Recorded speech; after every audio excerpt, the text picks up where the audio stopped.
आज रेसिपी करिस किचन में मज़ेदार से नाश्ते की रेसिपी के साथ हाजिर हूँ, जिसे आप झटपट से बनाएंगे। मिनी साइज़ के कॉइन टाइप के आप ये बना सकते हैं नाश्ते में, और झटपट से बनेंगे। सिर्फ और सिर्फ कॉर्नफ्लोर और बाकी एक अंडे का इस्तेमाल किया है मैंने इसके अंदर। और इसको बनाने के लिए आपको किसी ओवन की, किसी आपको पतीले की ज़रूरत नहीं पड़ेगी। जस्ट आप इसको तवे पर या पैन में बना सकते हैं। बिस्मिल्लाहिर्रहमानिर्रहीम। अस्सलाम वालेकुम। रेसिपी अच्छी लगे तो लाइक, शेयर और चैनल को सब्सक्राइब कर लीजिएगा। इस रेसिपी के लिए एक मिक्सिंग बाउल के अंदर आपने सबसे पहले ऐड करना है 1 प्याली आपने कॉर्नफ्लोर लेना है, और जस्ट उसके अंदर 2 टेबलस्पून 2 खाने के चम्मच आपने मैदे के मिक्स कर लेने हैं। याद रहे कि मैदे को छान लीजिएगा। छान लेने के बाद आप दोनों चीज़ों को अच्छे से चम्मच से मैं मिक्स कर रही हूँ। सिर्फ और सिर्फ 1 प्याली कॉर्नफ्लोर ली थी, और उसके साथ जो है सिर्फ और सिर्फ मैदा 2 टेबलस्पून। फिर आपने पिसी हुई चीनी लेनी है आधी प्याली।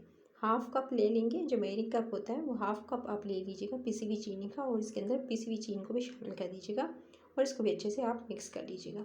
फिर आपने इसके अंदर शामिल करना है 1 अदद अंडा।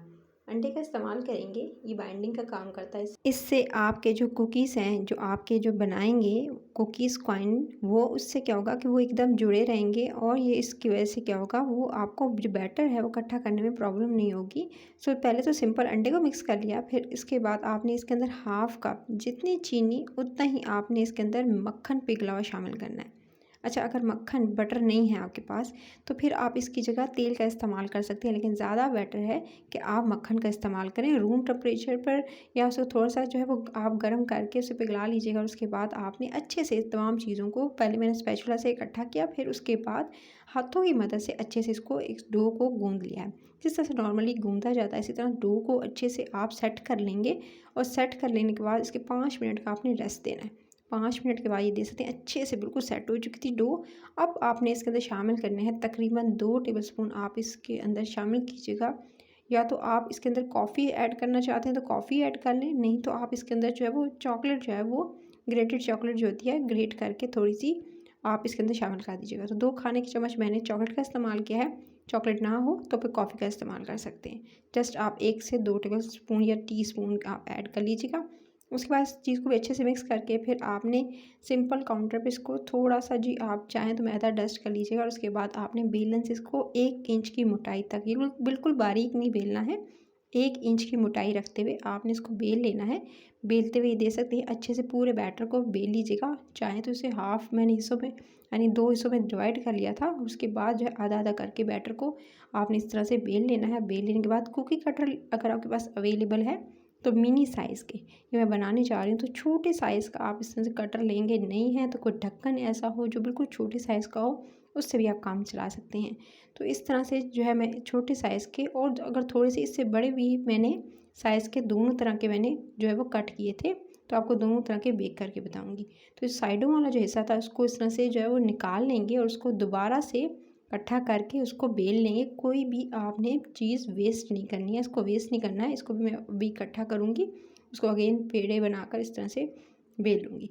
फिर आपने एक प्लेट लेनी है, उसके ऊपर जो है आपने थोड़ा सा ऑयल लगाना है, उसके बाद बटर पेपर रखना है, और उसके बाद आपने थोड़े थोड़े इंच की थोड़ा सा हल्का सा जो है वो इसको ग्रीस करने के बाद ही बटर पेपर लगाइएगा। और उसके बाद आपने जो है वो इस पे थोड़ा सा फासला रखते हुए आपने इसको रखते जाना है। जिस तरह से मैं रख रही हूँ, एक साथ बिल्कुल मत रखिएगा, ताकि जब ये फूलें, ये राइस हों, तो ये ना हो कि आपस में जुड़ जाए।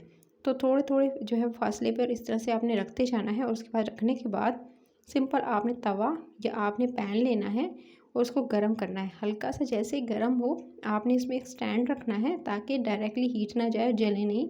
उसके बाद आपने प्लेट को रखना है जिस पे आपने ये रखे थे। उसके बाद आपने ऊपर से ढककर रख कर, चाहें तो भारी चीज़ रख दीजिएगा। 15 से 16 मिनट का टाइम दीजिएगा। 15 से 16 मिनट धीमी आंच पे, धीमी से दरमियानी आंच मत कीजिएगा, सिर्फ धीमी आंच रखिएगा, और उस पे आपने इसे कुक करना है। अगर ना हो 2 से 3 मिनट एक्स्ट्रा दे सकते हैं, इससे ज़्यादा ना ओवर कुक कीजिएगा। अब ये बहुत गर्म है गाइस, ये दे सकते हैं परफेक्ट नीचे से कुछ इस तरह का जब कलर आ जाए, ये दे सकते हैं। उसके बाद ही आप इसको वायर रैक पे पहले ठंडा कीजिएगा, और उसके बाद नेक्स्ट बैच जो मैंने रेडी किया था वो भी इसी तरह से प्लेट पर इसी तरह से थोड़े थोड़े फासले पर रखते जाएंगे, और इसको भी आपने इसी तरह से बेक कर लेना है। अगर आप ओवन में बेक कर रहे हैं तो ओवन को पहले प्री हीट कीजिएगा 180 डिग्री पर। उसके बाद आपने उसको टाइम देना है 10 से 12 मिनट का, और 10 से 12 मिनट में ये बेक हो जाएंगे। सो इसी तरह से मैंने सेकंड बैच भी रेडी कर लिया। तो ये सारे के सारे वायर रैक पे पहले ठंडे किए। जब ठंडा हो गया उसके बाद ही आप इसको जो है किसी भी जार के अंदर सेव कर सकते हैं। डायरेक्टली मत सेव कीजिएगा, सौगी हो जाएंगे। सो महीना भर के बना सकते हैं, और ये बहुत ही यम्मी, बहुत ही डिलीशियस होते हैं। बेकरी स्टाइल में जो है वो डिफरेंट तरह के मिलते हैं। सो आप ये साइज़, इसमें कुछ छोटे साइज़ के थे, कुछ बड़े साइज़ के थे, तो डिफरेंट साइज़ के मैंने बनाए थे। और कलर भी नीचे से देख सकते हैं परफेक्ट आ चुका था, और इतने इतने मज़ेदार, मुंह में घुल जाने वाले कि जो कॉर्नफ्लोर है उसकी वजह से इसका टेस्ट बहुत ज़्यादा अच्छा है। इस रेसिपी को एज इट इज़ ट्राई कीजिएगा। अगर रेसिपी अच्छी लगे तो लाइक, शेयर, चैनल को सब्सक्राइब जरूर कर लीजिएगा। सब्सक्राइब करने के साथ साथ जितने बटन है, चाहे वो लाल बटन है, बेल का बटन है, ज़रूर दबा लीजिएगा। नोटिफिकेशन मिलेगी, मज़े मज़े की रेसिपीज़ को एंजॉय कर सकेंगे डेली। अपना ख्याल रखिएगा, फिर मिलती हूँ। Take care.